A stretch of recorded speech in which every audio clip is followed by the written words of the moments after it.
안녕하세요. 윤조입니다. 반갑습니다. 오늘 저는 아주 아침 일찍부터 상담을 하게 되었어요. 참으로 귀한 인연입니다. 멀리 계시니까 올 수는 없었고 전화 상담으로 하게 되었는데요. 그분 역시 굉장히 명석하시고 똑똑한 분이셨습니다.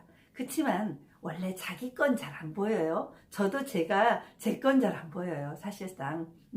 그래서 인간이기 때문에 누구나 실수를 하고 인간이기 때문에 누구나 다 허둥지둥하게 되는 것 같습니다.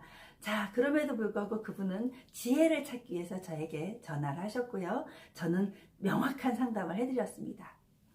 어떤 내용이었냐면요. 어떤 남자분을 만나게 되었대요. 그런데 그분과 계속 좋은 인연을 맺어갈 수 있을까요? 이런 내용이었어요. 제 대답은요, 사주를 딱 보고 나서 절대 노였습니다. 이게 감정적인 게 아니에요. 사람의 감정으로 하는 얘기가 아니고 그 사주의 분을 만나면 오래 크게 다치십니다. 절대 저는 반대입니다 라고 말씀드렸습니다. 그랬더니 그분이 어디 가서 봤는데 우리 육합이 들고 삼합이 들고 이래가지고 좋다고 하는데요 라고 얘기하는 거예요.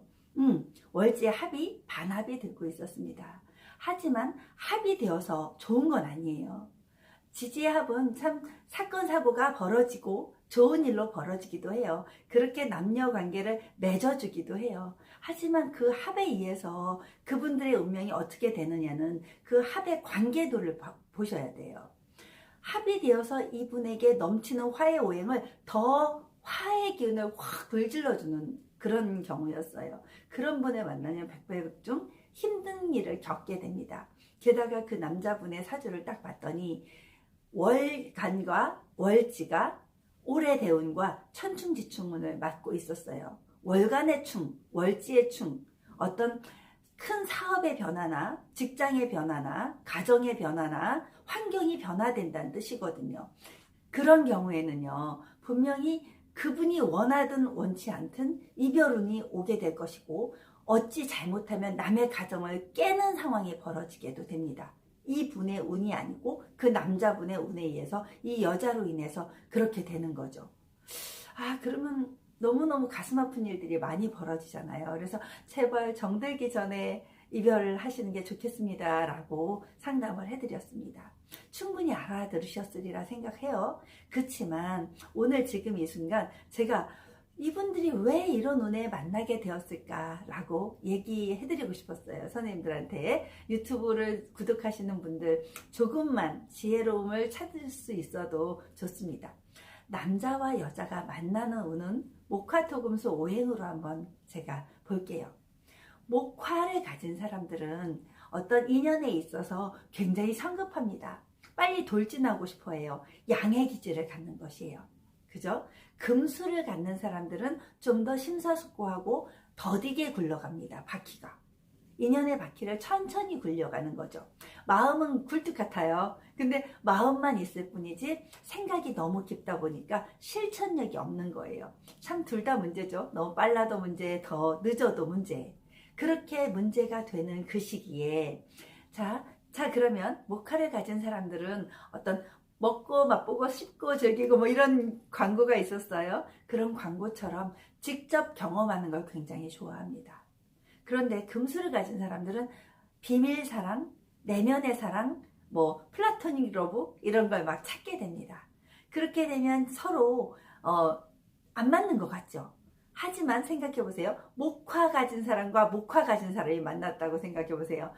화라락 불타고 말죠. 금수를 가진 사람들끼리 만났다고 생각해 보세요. 그럼 그 사람들은 또 시도만 하다 말겠죠. 그런 일이 벌어지거든요. 예를 들어서 임수의 남자와 병화의 여자가 만났다면 어떻게 될까요? 좀 병임충 이런 거 상관없습니다. 서로 각자의 페이스대로 사랑법을 찾게 되게 돼 있어요. 특히 이런 경우가 있어요. 그러니까 금수를 가진 사람들은요, 여태 내내 조용히 잘 살다가 어떤 병화일주나 간목일주 여자를 딱 만나면 마음이 확 동하게 됩니다. 특히 간목일주를 만나면 수생목을 해주고 싶어 하는 거죠. 드디어 나 힘내서 뭔가 해볼 수 있을 것 같아. 내 역할을 찾은 것 같아. 이런 생각을 하게 됩니다. 병화일주를 만나도 정화일주 만나도 약간 같아요. 정의만불 이루는 그런 관계도 역시 고전에서 나오는 사례가 그런 거겠죠. 그런데 특히 금수를 가진 사람들, 그럼 경금, 신금 다 마찬가지겠죠. 임수, 계수 이런 사람들은 대운이나 세운에서 병화, 정화, 간목 뭐 이런 경우가 올 때, 을목 이런 시기가 올 때 마음이 싱숭생숭해집니다. 어떤 내 마음을 막 표출하고 싶어 하는 거예요. 그런데 그런 간목일주나 을목일주 사람들, 병화일주나 정화일주 사람들은 막 굉장히 평소에 막 저돌적으로 누군가도 만나고 싶어 하고, 하다못해 밤중에 나이트도 가고 싶어 합니다. 또 커피숍에 가서 앉아 있어도 오만 참견 다 하게 됩니다. 옆에 있는 누구 테이블의 관계도 이런 경우도 다 참견하게 되는데, 자, 금수의 시기가 오면 좀 자중해 볼까? 내가 너무 달렸나? 이런 생각을 하게 됩니다. 자, 그러면 수의 기질을 가진 사람이 수생목하는 것과, 그죠? 화의 기질을 가진 사람이 화극금하는 것, 또 조금 달라지겠죠. 예를 들어서 화극금의 관계도는 화를 가진 사람들, 그 사람들 본성적으로요, 사회적인 활동을 되게 중요시하게 생각합니다. 어떤 모임도 절정에 이르게 돼요. 어떤 모임의 어떤 구조도 막 양다리, 오다리, 칠다리 막 이렇게 거치고 있게 됩니다. 그래서 어느 모임에서든 장도 잘 맞게 되고요. 그런데 중요한 건 화의 기질을 가진 사람들은요, 어떤 모임에서 짱을 맞고 싶어 하지만 또 그 반대 세력에 의한 수극화에 의한 그런 제지도 많이 당하게 됩니다. 그래서 나대다가 한번 참을 확 맞는 느낌, 이런 거 조심하셔야 돼요. 화의 기질 가진 사람들이 그렇습니다. 그럼에도 불구하고 병화일주 사람들은 보면 인기 캡짱이에요. 표현이 인기가 참 대박이에요. 왜냐하면 누군가는 그 태양 같은 그 에너지를 너무 간절히 필요로 하는 사람들이 있습니다. 맞겠다. 특히 신금일주 이런 분들에게는 병화가 절실하게 필요하겠죠. 특히 올해 같은 경우도 병신합수를 이루는 신금년이 되었네요. 그러면 병신합수가 주는 어떤 없었던 것이 새로 생성되는, H2O에 물이 생성되는, 새로운 에너지가 생성되는 그런 해처럼 그분들의 인연도 역시 마찬가지가 되게 됩니다. 또 하나 짚고 넘어갈 것은요, 음양의 조화가 굉장히 조화로운 사람들은 바람을 조금 덜 핍니다. 또 피고 싶다가도 바로 제자리로 돌아오는 경우들을 제가 정말 임상을 통해서 많이 볼 수 있었습니다.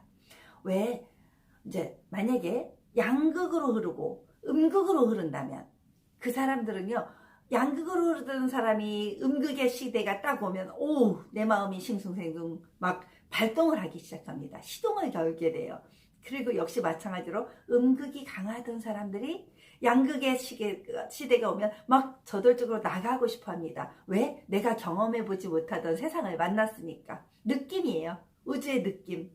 그런 느낌을 만났으니까 막 시도해요. 하지 않아도 될 일을 막 시도하게 됩니다. 그런 경우 어떻게 될까요? 그러면 음양의 조화가 아주 조화로운 사람들이 있잖아요. 뭐 간목, 병화 이런 식으로 갑을 병정을 같이 가진 사람들, 음과 양을 같이 가진 사람들 말하는 거예요. 그렇게 아니면 또 임수와 병화, 정화 이렇게 같이 가진 사람들, 간목을 같이 가진 사람들, 이런 사람들은 자, 한 길로 가다가도 돌아가야겠구나, 여기 가면 이 자리가 내 자리가 아니네 이러고 금방 깨닫게 됩니다. 그래서 음양의 조화가 참 중요한 것 같아요. 사주 본성에도.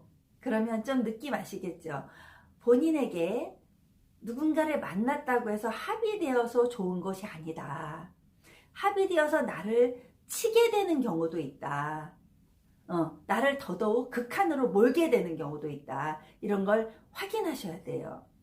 실제로도 음양오행이나 형충파에만 배우고도 나 사주 많이 알아. 너 사주 한번 봐줄게. 사주에 합이 드네 하면서 만나도 되겠다. 이렇게 하시는 분들도 꽤 있습니다. 그러면 안 돼요. 그러면 한 사람의 인생이 훅 하고 변하게 됩니다. 왜? 갈 길이 뻔히 불구덩이로 들어가는데도 불구하고 나 좋다고 해. 저 사람하고 나하고 잘 맞대. 이러면서 괜히 더 설레게 되는 거예요. 그렇게 하면 절대 안 되고요. 특히 또 이렇게 사주를 정확하게 보면요, 여자 중에서 관살혼잡 사주나 관항한 사주들이 있어요.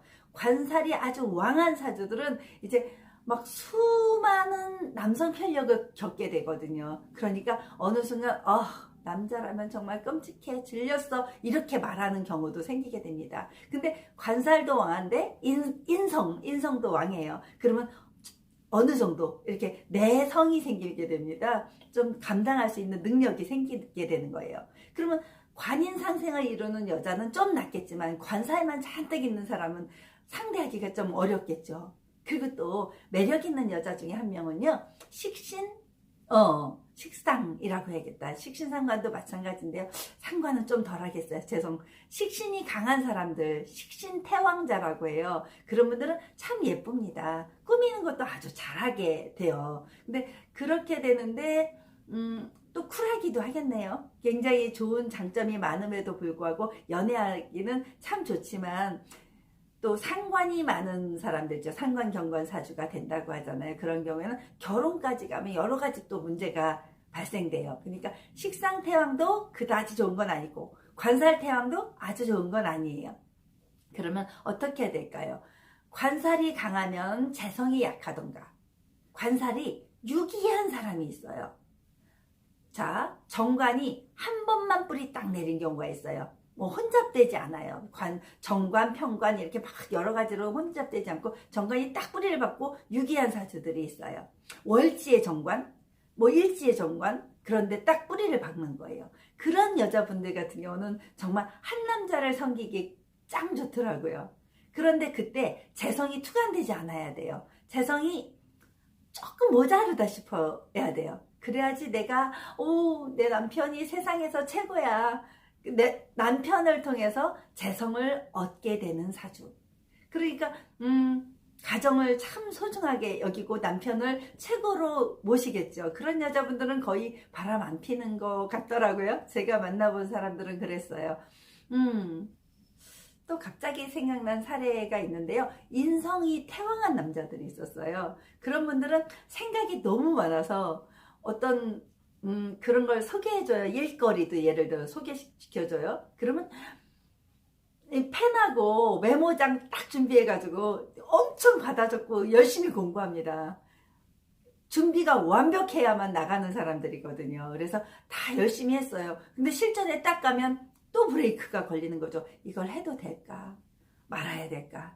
이게 과연 나에게 맞을까? 안 맞을까? 그런 것처럼 혹시 그 프로포즈 같은 걸 할 때도 남자분 같은 경우 이렇게 여자에게 프로포즈를 하려고 하는데 머리를 막 생각합니다. 홍콩을 가려면 비행기를 어떻게 타야 되고 홍콩에서 무엇을 해야 되고 리스트를 막 작성합니다.